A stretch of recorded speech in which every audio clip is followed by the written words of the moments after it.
Bonjour cher peuple de Dieu.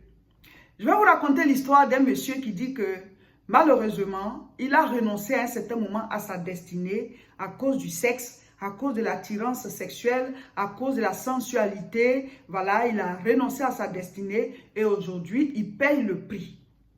Alors, c'est quoi l'histoire? Le monsieur dit que Dieu l'avait béni. Dieu l'avait béni. Ça fait 5 ou 6 ans, il travaille dans une entreprise. Il s'est marié, sa femme aussi a un poste quelque part. Les deux sont chrétiens d'une église. En tout cas, leur couple, ça va bien. C'est la femme qui l'aime, c'est elle qui l'a choisi. Elle ne lui a pas été imposée. Donc, c'est lui-même qui précise, c'est la femme qui l'a choisi. Il aime sa femme. Et les deux, voilà, chacun a son poste et ça va bien. Ils ont 2 petits-enfants. Et donc, il dit que lui-même, il a même une voiture de service et tout ça. Et puis, sa femme a sa voiture à elle. En tout cas, ils ont une belle petite villa dans laquelle ils vivent et ils vont à l'église. Ils ont une vie de prière, les deux prient ensemble et tout. Donc, il dit que au service, il y a une entreprise qui n'est pas loin, voilà, de leur lieu de travail aussi. Il y a une dame là-bas, une jeune dame, avec qui il se rencontre chaque fois dans le même restaurant à midi. Donc, il dit que c'est la femme qui a commencé, la jeune dame là qui a commencé à lui faire des avances. Il dit que quand il vient, il s'installe pour manger, elle vient s'asseoir sur sa table. Quand elle commande, elle vient s'asseoir aussi. Que c'est elle qui engage la causerie et tout ça. Et donc, il dit qu'au départ, bon, ça ne lui disait rien. Mais au fur et à mesure, elle a commencé à porter des vêtements de manière à faire voir sa poitrine, voilà, à faire voir son derrière. Excusez-moi, hein, c'est ce qu'il a dit. Hein. Voilà, à faire voir son derrière, à faire voir ses atouts physiques. En tout cas, elle a mis tout ce qu'il faut, voilà, pour pouvoir vraiment le séduire. Et lui aussi, au lieu de mener des actions pour s'éloigner d'elle, parce que le Seigneur dit fuyez le péché. Il faut bien lire la Bible. La Bible dit de fuir le péché. Il dit résistez au diable, il fuira loin de vous. Mais le péché de l'impudicité, là, il faut fuir. Joseph a laissé sa tunique entre les mains de la femme de Potiphar et puis il a fui. Voilà. Donc lui, il n'a pas compris que là, il devait s'éloigner de cette fille-là. Il devait changer de restaurant. Il devait lui dire, ça suffit, je ne veux plus que tu t'approches de moi. Je suis un homme marié parce que la manière dont tu fais là, ça ne m'arrange pas. Voilà, tu sais que déjà elle te drague et chaque fois elle vient pour pouvoir encore en rajouter, pour te faire céder et toi tu es là. Et donc il dit que c'était comme ça, la fille a fait. Finalement, il était vraiment à fond dans ses pensées et il a commencé à se dire, mais c'est pas grave si je sors avec elle. Parce qu'il lui a dit qu'il est marié, mais elle a dit, mais c'est pas grave, on peut se gérer. Hein, qu'elle-même, elle a quelqu'un aussi dans sa vie. C'est le mot qu'elle a dit, on peut se gérer. Il y a des gens comme ça qui sont comme des envoyés du diable pour vous sortir de quelque part. Voilà. Elle va le faire, rien ne va lui arriver. Mais toi, tu vas le faire, des choses vont t'arriver. Parce que ça dépend de où chacun est au départ. Voilà, toi tu as accepté le Seigneur, tu es dans les mains du Seigneur et toute ta vie là, c'est ta réussite, ta prospérité, ta santé, ta vie de couple, tout est basé sur Dieu. Eux, ce sont des gens qui, Dieu, ils s'en foutent de Dieu, ils vivent dans le monde, ils gagnent leurs choses par d'autres moyens. Donc si tu veux faire comme eux là, c'est toi qui seras perdant. Et tout ça, lui, il avait même oublié parce qu'il était tellement, voilà, attiré par le côté sensuel. Voilà, faites attention à la sensualité autour de vous. Ça là, ça conduit où? C'est le même chemin là, c'est la perdition. Le désir sexuel là, pour un temps, et puis après, c'est la souffrance. C'est la souffrance. Satan, les portes s'ouvrent sur les démons. Voilà, donc je vais raconter son histoire. Donc il dit qu'il était attiré, vraiment, ses pensées étaient prises par la fille et tout. Elle a mis, en tout cas, chaque fois elle vient, c'est pour le séduire, c'est le séduire. Et lui, au lieu de s'éloigner, il est là. Et puis finalement, il dit qu'il s'est dit en lui-même, mais ça fait rien. S'il couche avec cette dame, voilà, c'est entre midi et 2, voilà, les deux mangent ensemble au restaurant, après ils peuvent passer un petit bout de temps ensemble, même le soir à la descente, ils peuvent être ensemble, à la descente, ils peuvent être ensemble, et puis après il va à la maison. Qu'est-ce que sa femme, voilà, sa femme ne va pas savoir. Mais ce que vous oubliez là, ta femme ne sait pas, mais Dieu sait. Ta femme ne sait pas, mais les démons savent. Parce que dans le monde spirituel, là, il y a des couvertures spirituelles. Est-ce que vous ne savez pas? La Bible dit, l'ange de l'Éternel campe autour de ceux qui le craignent. Donc, dès l'instant où tu ne crains plus Dieu, l'ange de l'Éternel ne campe plus autour de toi. Donc, spirituellement parlant, tu es nu, tu n'es plus protégé. Donc, ce qui était bloqué là, ça vient. Et tu ne comprends pas qu'est-ce qui s'est passé. Le monde des ténèbres remplit ta vie. Donc, lui, il dit que sa femme ne va pas savoir. Et même le pasteur ne va pas savoir. Ce n'est pas le pasteur qui va être sur vous. Nous tous, on était d'abord des êtres humains, on s'est donné à Jésus. Ensuite, on est devenu pasteur. On n'est pas né pasteur. Donc, ce n'est pas nous qui allons veiller sur vos vies. C'est vous-même. Donc, il s'est dit, bon, comme ça se passe au travail, au lieu de travail, là, sa femme ne va pas savoir, il va faire l'adultère. Quand tu te protèges du péché, là, ce n'est pas par rapport à ton conjoint, mais ta conjointe, ce n'est pas par rapport à ton homme de Dieu, ou par rapport à ton responsable, ou même par rapport à tes parents. C'est par rapport à ta relation avec Dieu, par rapport à ton âme. Quand tu acceptes Jésus-Christ, là, tu fais ton entrée dans le royaume de Dieu. Donc, quand tu commences à vivre dans le péché, tu sors du royaume de Dieu. Donc, il dit qu'il a été tenté, la fille était tellement sensuelle, elle a une manière d'être là. Quand ils sont en train de manger, elle le touche. Vous voyez, Satan va mettre tout en œuvre pour t'avoir. Satan va mettre tout en œuvre. Donc, il dit qu'à un certain moment, il est devenu faible et il a commencé maintenant à coucher avec la dame. Voilà, il a commencé à coucher avec la dame. Et ce sont des choses qu'on ne peut pas cacher. Hein. Voilà. Tu caches, mais il y a des signes. Donc, il dit sa femme a commencé à sentir qu'il est bizarre, il a changé, ce n'est pas le même mari, il a refroidi. Et puis, elle a commencé à poser des questions. Il était obligé de mentir. Donc, il est devenu un menteur. Voilà. Un péché appelle un autre péché et ainsi de suite. Donc, maintenant, il ment. Quand il veut sortir, il ment. Parce que la fille aussi a commencé à demander plus. Ce n'était plus entre midi et 2. Maintenant, les soirs aussi, à la descente, il faut passer du temps avec elle. Les week-ends, elle essayait de, voilà, chaque fois prendre le dessus. Elle commence petit comme ça au départ. Elle dit, non, on peut se gérer, c'est pas grave, tu peux être mariée. Ou bien, ils disent ça comme ça. Quand ils viennent, c'est pas seulement les filles. Il y a aussi des hommes. Il suffit que la personne soit possédée d'un esprit impur, la personne vient en conquête vers toi. C'est comme ça. Tu es comme un territoire à conquérir. Mais quand elle t'a conquis, ou bien il t'a conquis là, c'est pour te livrer à quoi? C'est cette question qu'il faut se poser. Ça là, ça va me conduire où? Ça sera quoi à la fin? Avant de vous engager. Voilà.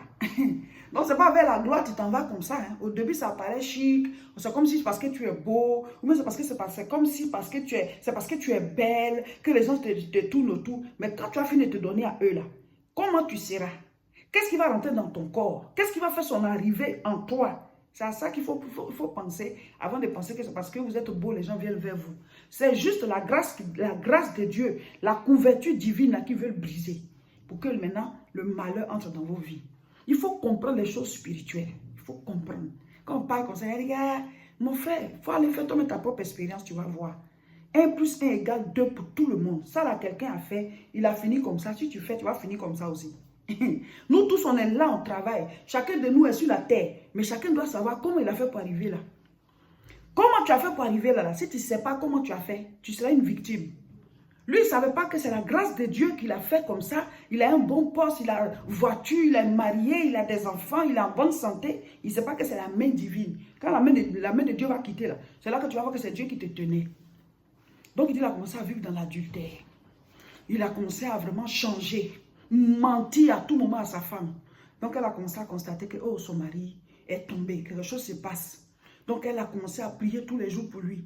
Elle a commencé à prier, quand il lui demande, il ment. Elle prie. Elle prie. Donc, il dit que ses malheurs ont commencé à partir de là. Ses malheurs ont commencé à partir de là. Il dit qu'il a commencé à ne pas se sentir bien. Tout le temps à l'hôpital.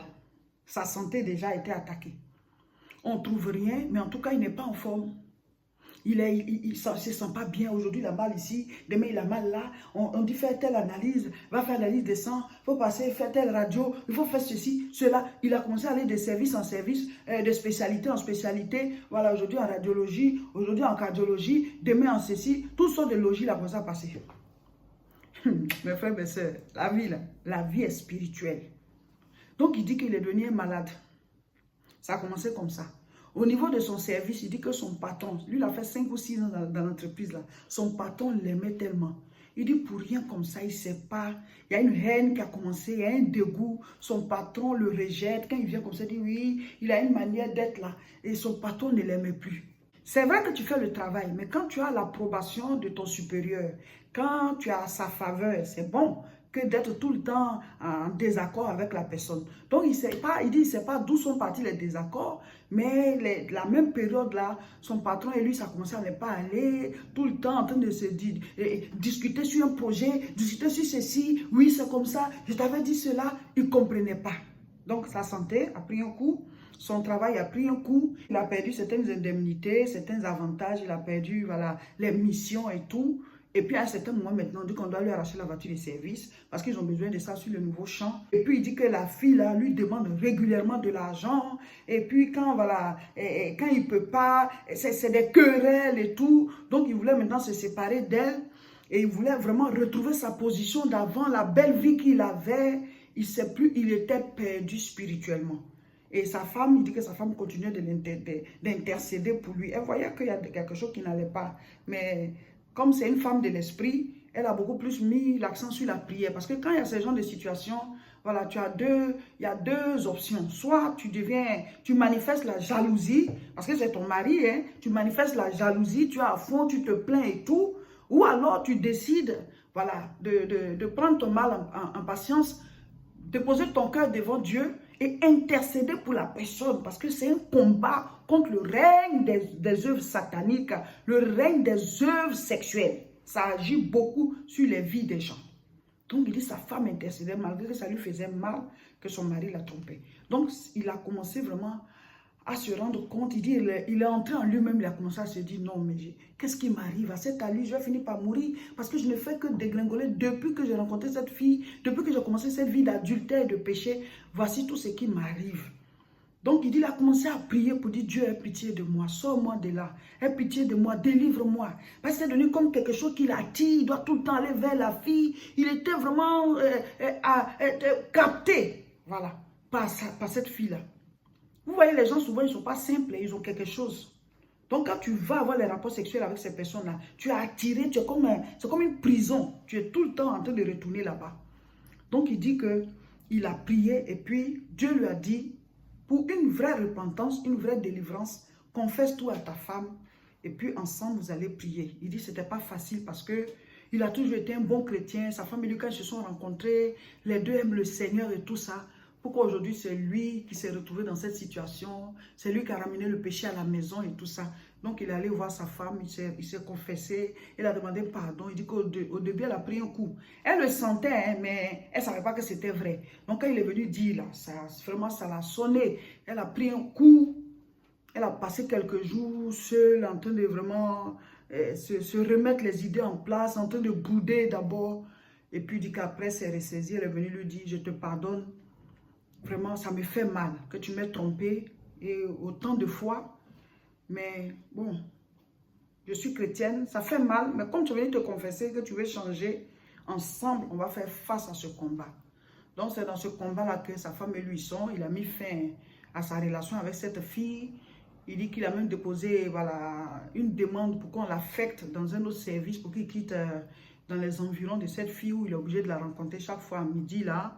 En tout cas, il veut repartir sur de nouvelles bases. Il prie que Dieu le guérisse de toutes ces maladies bizarres qui sont dans son corps. Il ne sait pas qu'est-ce qu'il a au juste. Vous savez, il y a des maladies qui ont des bases mystiques. Voilà. Il y a des démons qui viennent et qui te donnent un mal mystérieux. 1 Corinthiens 6, le verset 18. Fuyez la débauche. Quelque autre péché qu'un homme commette, ce péché est hors du corps.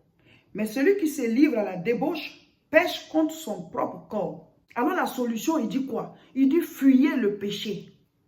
C'est-à-dire ne t'arrête pas pour dire tu vas résister. Quitte-la, éloigne-toi de cette circonstance, éloigne-toi de cette atmosphère, éloigne-toi de cette personne qui veut te faire tomber, cette personne qui a une occasion de chute pour toi, cette personne qui crée la sensualité, cette personne, éloigne-toi. C'est-à-dire, dis à la personne, c'est-à-dire sépare-toi. La Bible dit fuyez. Joseph a laissé sa tunique entre les mains de Mme Potiphar, il a fui. Parce qu'il y a des choses devant lesquelles il faut fuir. Quittez là, quitte cette atmosphère. Mais tu es assis, tu dis ça va aller. Tu vas finir par tomber. La chute, on ne la prévoit pas. Donc, il faut t'éloigner, il faut fuir, quitte là. Il y a une atmosphère qui peut te conduire au péché, quitte cette atmosphère. Il y a un milieu qui peut te conduire au péché, quitte ce milieu. Il y a une personne qui peut te conduire au péché, quitte cette personne. On va te dire tu es méchant, mais mieux vaut être sauvé, sauver sa vie, sauver son âme et sa destinée, que de vouloir être gentil avec les gens, que de vouloir être gentil. Dieu n'est pas gentil. Dieu est bon. La bonté se manifeste selon des règles bien définies. Ça, là, c'est le péché que je ne fais pas. Si tu me trouves méchant, c'est ton problème. Vous comprenez? Mais je suis bon. S'il doit aider quelqu'un dans les lois divines, je l'aide. Mais je ne vais pas livrer ma vie, livrer ma destinée, livrer ma sanctification pour te faire plaisir sous prétexte que tu vas me trouver méchant ou méchante. Mais tu peux penser ce que tu veux. Mais ça, je ne fais pas. Je quitte là. frère Joseph, il n'a pas voulu faire plaisir à Mme Potiphar.